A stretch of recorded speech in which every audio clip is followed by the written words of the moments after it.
My name's Harold Varmus. I'm a medical scientist, and it has dawned on many people to ask, what are you doing in an origami session?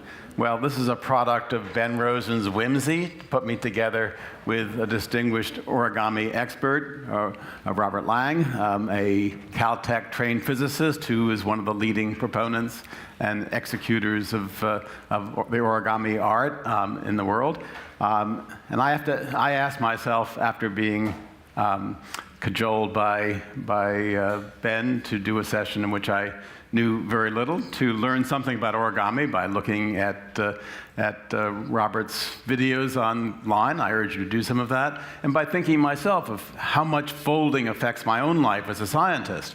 And as a biologist, I'm interested in how 6 feet of DNA can be folded into a single cell, how proteins get folded into functionally active molecules, how when we pack up our labs, we find our cardboard cartons able to be reduced to a flat surface and then recreated into a three-dimensional box. And I've met with a mathematician over coffee and tried to learn something about the art of topology and why there were serious implications to the notion of how we fold a piece of square paper into something that's incredibly elaborate. No one has achieved distinction in the art and science of origami to the extent that Robert Lang has. And we're going to proceed by having Robert tell us something about his work and with some visual images. And then he and I will chat briefly about what he said, and then we're going to save at least 10 to 12 minutes for discussion with the audience. Robert. Thank you, Harold. And so just to get started, this thing origami is, in most people's mind, trivial stuff, toys, kiddie things we learned. And it's quite old. This goes back in Japan at least 400 years. This is from 1600, this is from the 1700s, and what you notice about these images is these are the same things people fold today, so it hasn't changed much.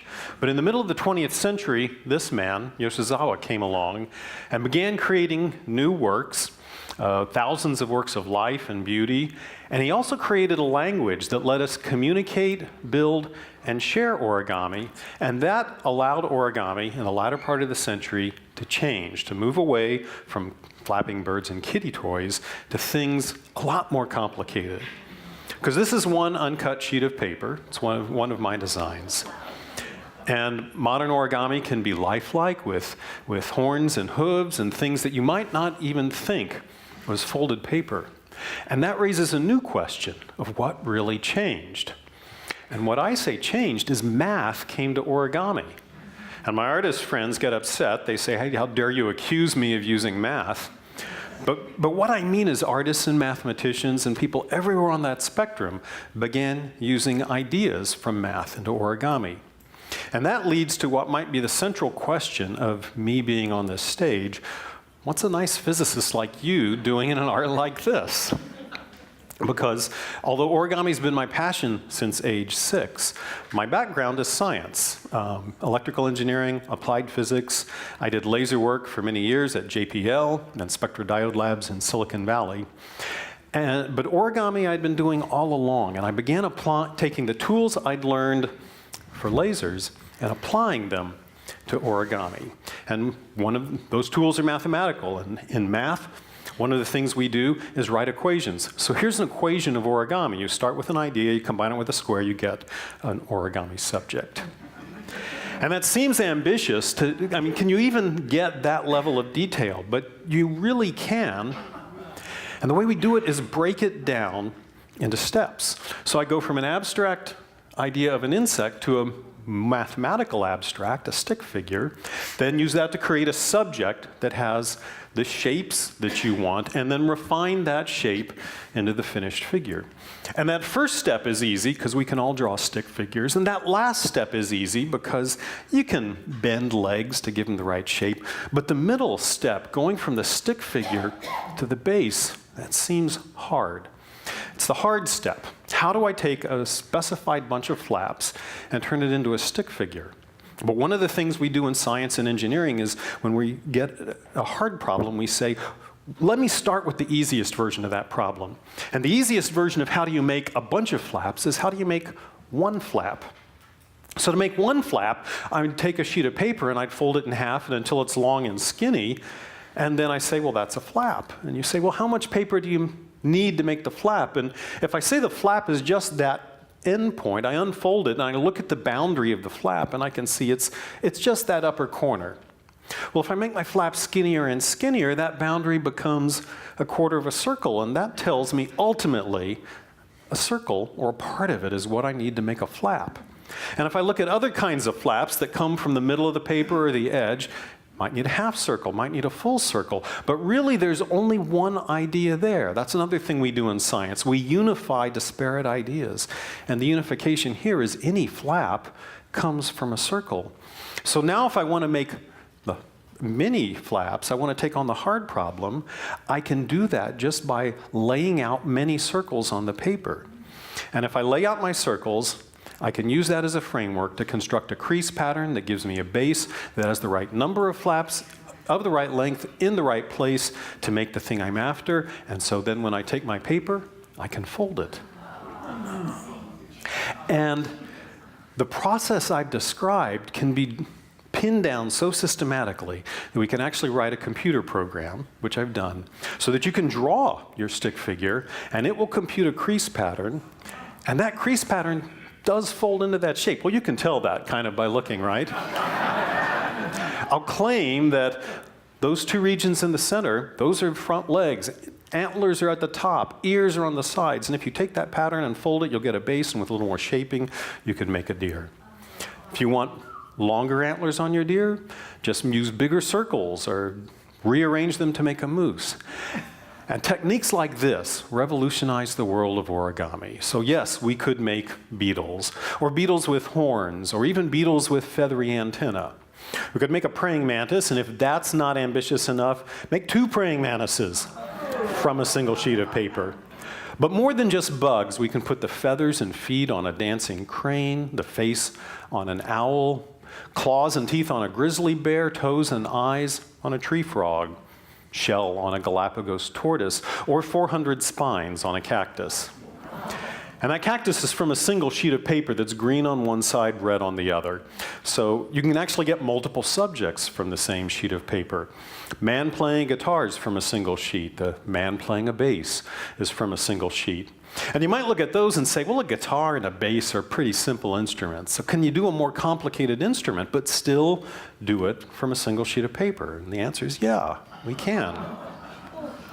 But the most amazing thing about using math to design art is that the math is completely agnostic. It doesn't know what it's being used for. And the tools we've developed for art have given origami applications in the real world, in space, automotive, medicine, and more. And some of those applications might seem simple. For example, maps. This is a map that's based on an origami fold that has the property that it unfolds uniformly if you just pull on the edges. And that could be useful, but that same property has turned out to be used in a satellite solar array that flew in 1995. It was Japanese. Now, we in the US don't want to be left behind in the origami and space race, so we have the James Webb Space Telescope. Now, it folds. It has 2 folds, but the reason it folds is it needs to be small to fit inside the rocket. It needs to be small for the journey and then big and flat at the destination. And whenever you have those 2 requirements together, origami can play a role.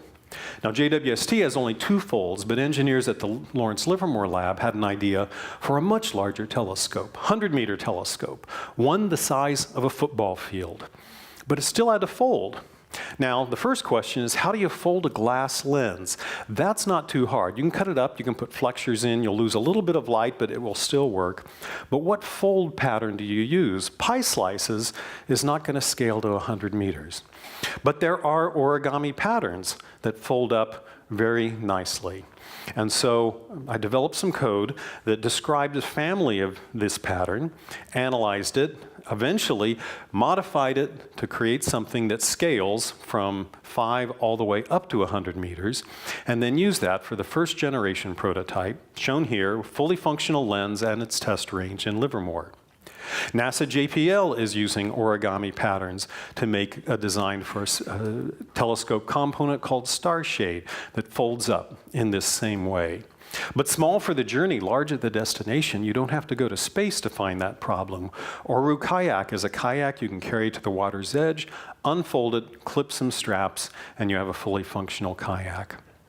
Back in 2009, James Hart developed this twist bottle, and this highlights another aspect of origami applied to science, that the same patterns show up in many applications. That same twist pattern has been used for a handbag and a microwave antenna at Florida International University. It's been used for heart implants, that is an implant injected between the ribs, but that folds into its injection tube. And Zhong Yu at Oxford University has developed a heart stent based on an origami fold pattern.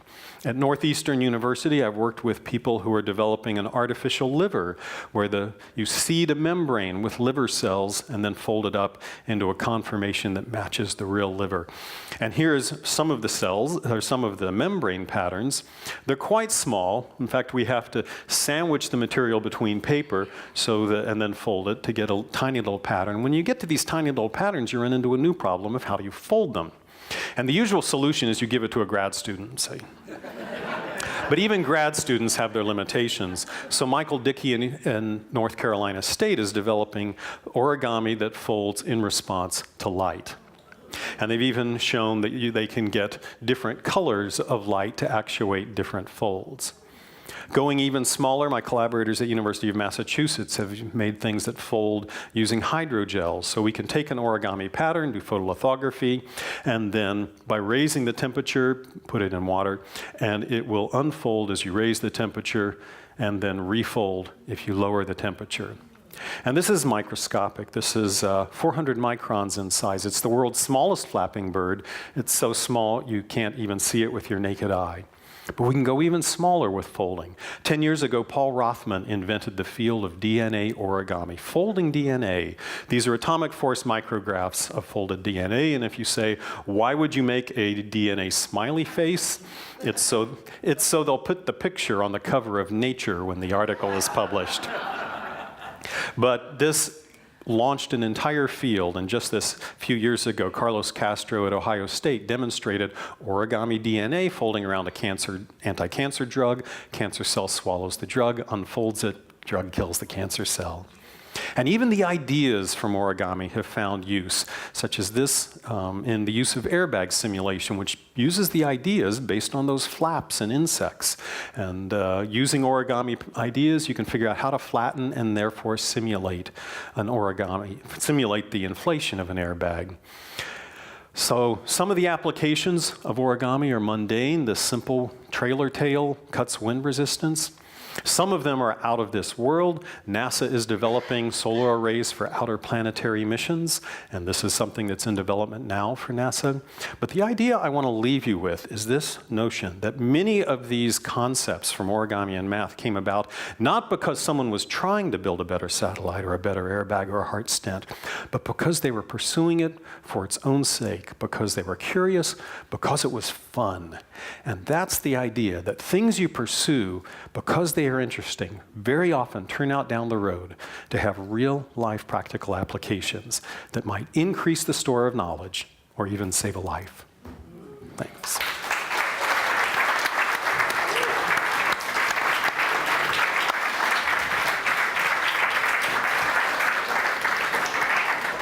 Well, I think I'm not alone in thinking that was fantastic. Really wonderful.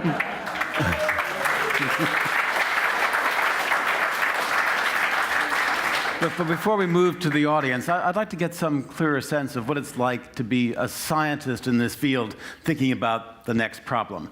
How much experimentation is involved? How many failures do you have? Everything looked very successful here. You made the pianist. You made these wonderful tools for NASA. But how many things that you aspire to do actually don't work out?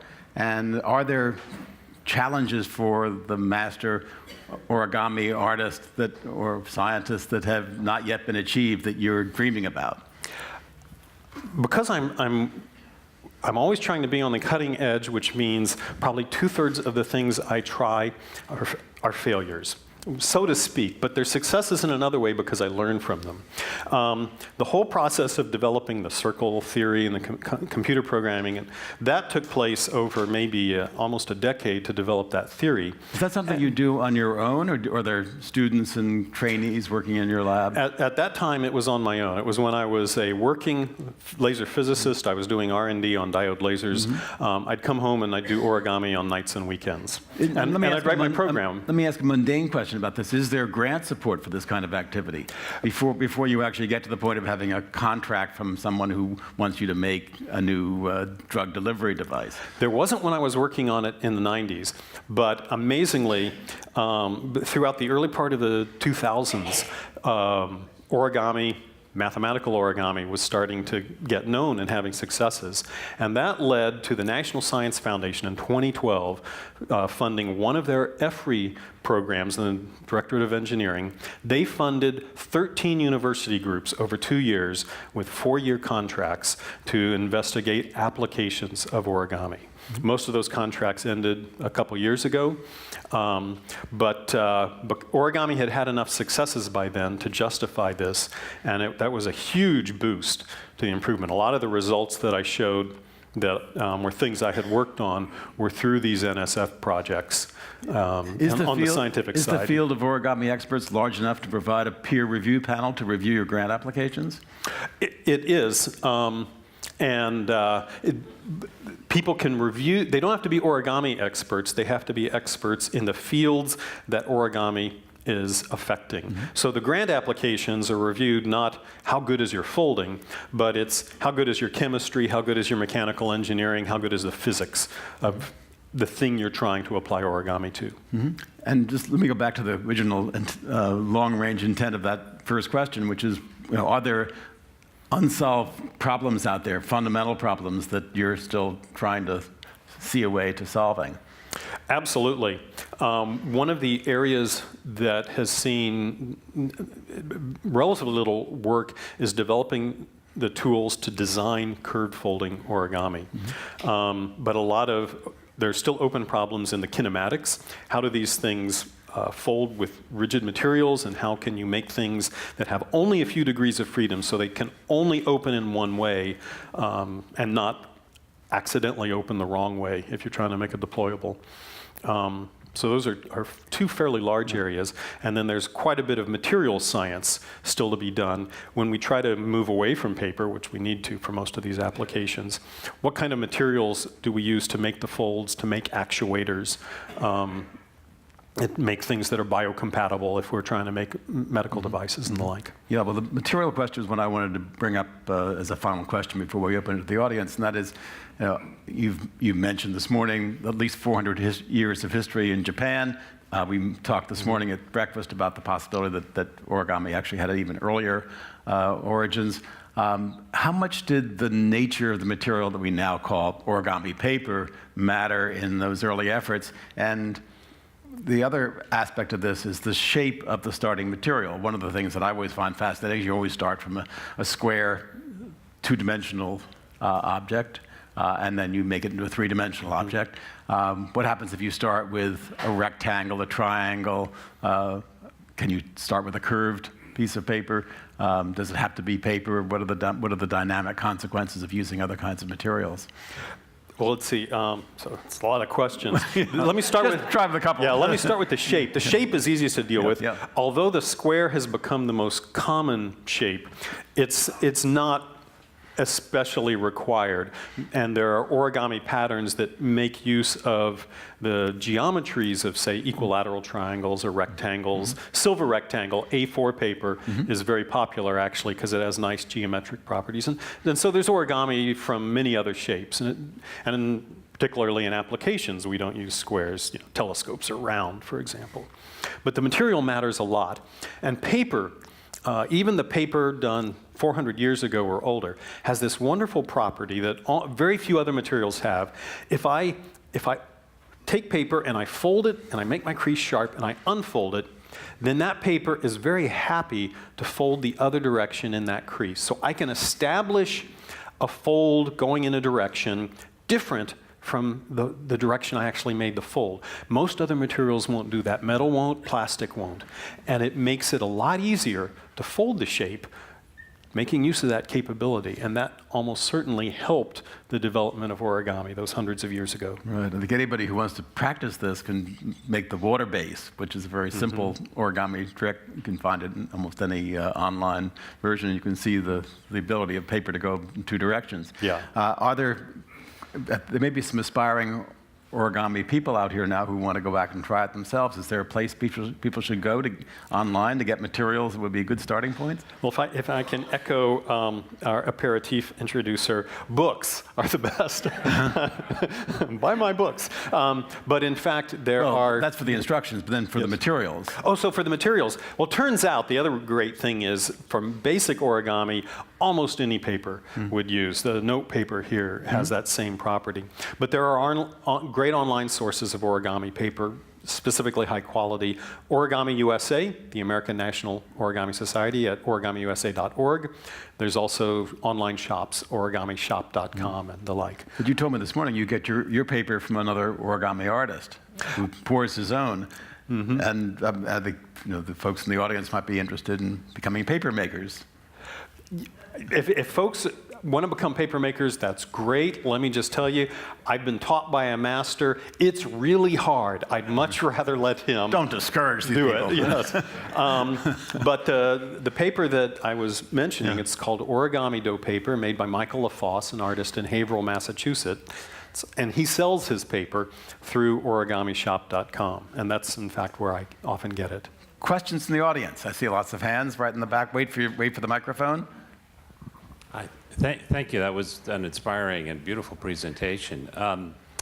So it's easy to see the mathematical aspect of trying to solve a particular problem. How do you without cuts or doing anything other than folding create a shape out of a given square of paper? But when you move to materials, you're free to start from anything, and it seems to me that you're moving from mathematics to engineering, that there are types of folds and styles of folding that you can adapt because you can assemble whatever materials to create the manufactured object from that you choose. I wonder if you could say a little bit about kind of those principles and whether you view that still as mathematical, or is that engineering, or something else entirely?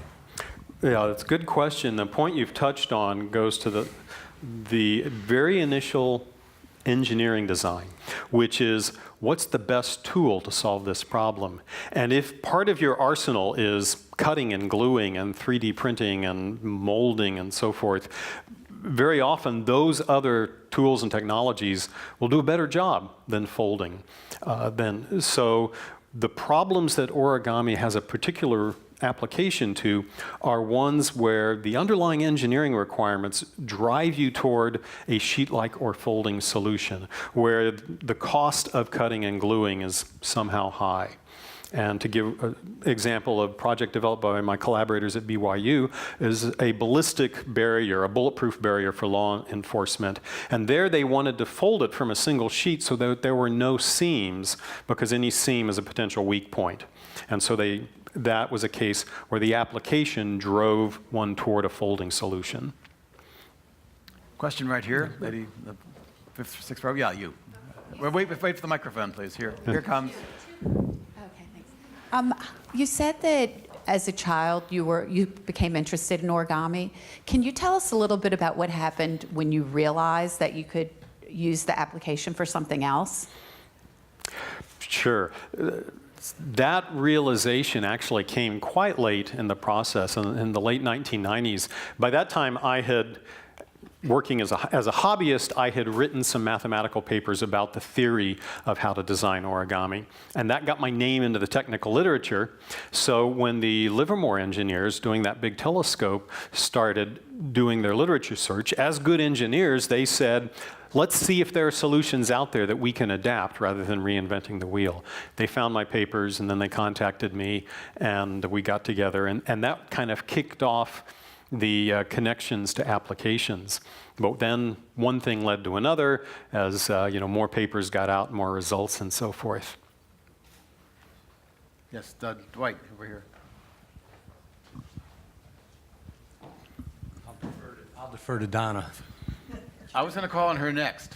But go ahead. A quick question. There's been several discussions here in the last 2 days about how the U.S. is falling behind in basic science. I'm fascinated that the NSF funded 13 universities to do this. Would you talk a little bit about how that happened, and could it happen today? So the way it came about, the NSF has a process for developing topics for these EFRI calls, where they first solicit suggestions and white papers from anywhere, but they usually come in from universities. And they get hundreds of suggestions. And then internal to NSF, those suggestions are whittled down to a smaller and smaller number. They have panels come in and review the topics. I've been on some of the review panels for other topics, and they just keep whittling them down. And the person who has suggested that they look at applications of origami told me that he'd kind of done so almost on a whim. I mean, he saw that there were real applications. And at the first levels of review, it was kind of laughed at, but it kept barely making the cut. And then as people saw it over and over, they started saying, this is real. There's real creativity, innovation possible here. And it made its way up to the top. So it ended up being one of the, it wasn't the only one they funded, because they funded several different topics, but it ended up being one of the winners. Now, whether that could happen again, not for the EFRI panel, because they never repeat a topic, but the successes of the EFRIs has led the Air Force to fund a new set of contracts based on the successes of those results. And those contracts are ongoing over the next few years. EFRI for the audience. Oh, I'm sorry. EFRI is an acronym for Emerging Frontiers of Research Initiative. It's one of the vehicles where the NSF funds research at universities. Donna. So, it was 10 years ago that I stumbled into the Museum of Modern Art and stumbled into an exhibition on origami and noticed the work of Robert Lang. Little did I know that you had been a Caltech professor. But as I went home and studied, found out more about you, I realized that, and I ultimately commissioned Robert to do several pieces for Ben's birthday. Are you still making commissions? I see this wonderful piece that's on the screen, but I think people should know that you also are a highly recognized artist exhibiting in some of the most prestigious organizations in the world. Well,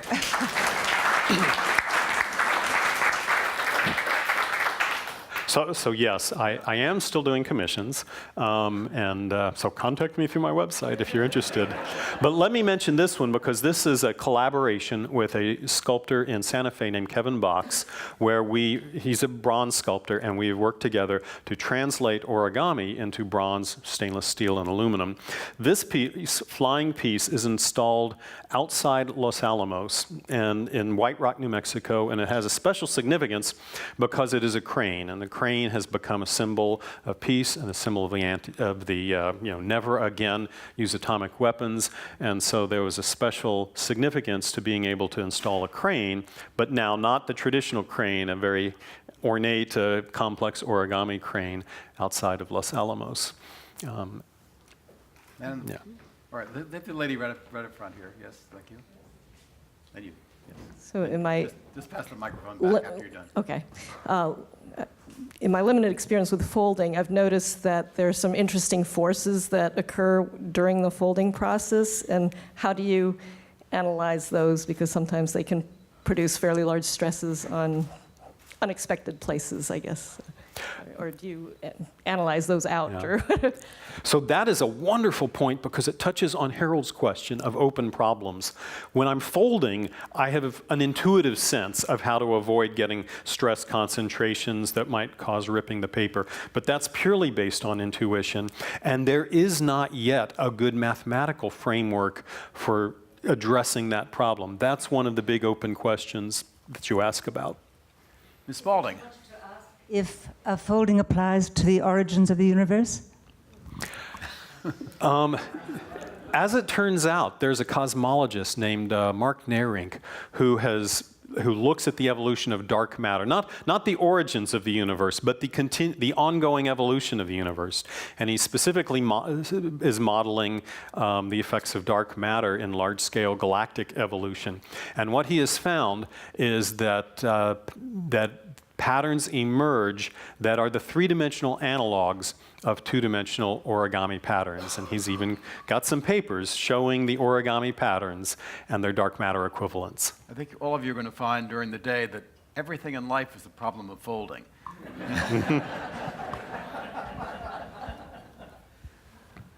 Hands. Yes, gentleman in the back with the plaid shirt. I wonder from a biological point of view of protein folding and DNA folding, if the kind of the mathematics of the folding processes bear some relationship to each other. Yeah, there is some connection. There's some connection between the mathematics of folding, but it's also limited because of the different dimensionality. So DNA folding, protein folding are taking what behaves like a one-dimensional chain and folding it. And the rules for that are a little different from sheet folding, which is two-dimensional. The biggest difference being in sheet folding, you can have vertices where multiple folds come together, and that imparts some mathematical structure to the way things behave. And you don't have that with the one-dimensional chains. You know, the other thing that strikes me as a biologist thinking about some of these problems of protein and DNA folding is that there are other issues in folding biological molecules, charge and changes in base pairing and sharing of electrons and other kinds of things. You think of this as a linear object, one dimension, but actually at the kind of level of resolution that most of us look at these molecules, they're actually not simple lines. Yeah, absolutely. Yeah. Yes, lady of the auburn. When you start working on something at home, do you always have a result that you know you want, or do you sometimes start folding and allow something to emerge? Does that make sense? I almost always have something in mind when I start, but it's not uncommon for the thing that emerges to be very different from the thing that I set out to make. Sometimes it's different in a bad way, and sometimes it's serendipitous, and then I call that a new discovery. I think you should tell people how long it takes you to fold some of these animals. Okay, it varies hugely. Like I can make a simple thing in just a few minutes. Most of the pieces that I showed photographs of are anywhere from a few hours to maybe up to 2 days. The longest piece, the cactus, was from start to finish 7 years. But that wasn't not continuous. You stopped to eat. And a lot of that 7 years was spent with it sitting on a shelf looking accusingly at me and my going, oh, I just can't bring myself to fold more spines. Further questions? Yes, the lady in halfway back. This may be the last question if it's a normal length. So I was actually going to ask about your last comment, which I thought was very powerful, and I can't repeat it as eloquently as you did, but you talked about the intrinsic satisfaction of exploration and that innovation comes from open-ended curiosity. So I wondered, or tinkering is the word I would use, but I wondered if you could take that to a national level, and if you have an opinion on whether there's enough of that. But just the very fact that you mentioned it implied that you thought perhaps it was undervalued or underpracticed. I think it is undervalued and underpracticed. I also think it's not entirely open-ended, that if we just tell people, go forth and wander and discover, some people, maybe a lot, are going to wander aimlessly. So there needs to be a balance between some guidance, a little bit of nudging to get back onto a creative path, but we do need to allow people to discover for themselves, find their own ways of thinking in many cases. but it needs to be balanced. I'd like to translate that final statement into a statement of support for the sciences more generally. Many of us in the biomedical world are very concerned that there's an undue emphasis on an important part of our enterprise, namely translation of what we know about biological systems to the cure of disease. But unless we do a lot more tinkering and try to understand by letting our curiosity range over the panoply of living things, that we're missing. We could have missed CRISPR, which is a famous editing device that comes from organisms we don't normally study, but fortunately were identified by enterprising and free-ranging graduate students many years ago, that maybe we can use origami as the model system to reinvigorate our commitment to curiosity-driven science more generally. Thanks to all of you for coming to this session, and thanks to Robert for a great show.